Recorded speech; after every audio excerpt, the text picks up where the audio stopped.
এই ঘটনা ঘটার পরপরেই যখন আমাকে খবর দেওয়া হলো আমি আসছিলাম, সাথে সাথে আমার বাংলোর থেকে চলে এসেছে। ওখানে আমরা একটা কাজে ব্যস্ত ছিলাম। আসার পরে সাথে সাথে তাকে হসপিটালে পাঠানো হয়েছে, ওনাকে আগেই হসপিটালে পাঠানো হয়েছে এবং পুলিশ এসে ওনার যে রুম সেই রুম সিলগালা করে দিয়েছে এবং পুলিশের পিআইবির আন্ডারে নিয়ে গেছে।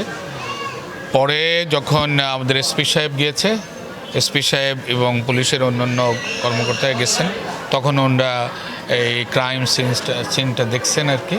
এই কি শুনেছেন স্যার? আমি এটা শুনলাম যে এই ডিপার্টমেন্টেরই কর্মচারী, নাম হলো ফজলু ওনাকে হত্যা করছে।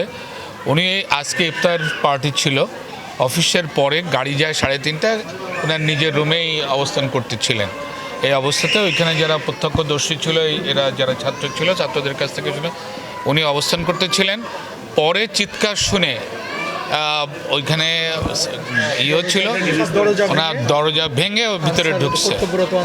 কর্তব্যরত আনসার ছাত্ররা দরজা ভেঙে ঢুকে দেখে যে ম্যাডাম পড়ে আছে, ম্যাডামের ছুরিকা আঘাত করছে আর কি। এবং যে ওই যে আঘাত করছে সে দেখে নিজের গলায় নিজে ছুরি দিয়েছে।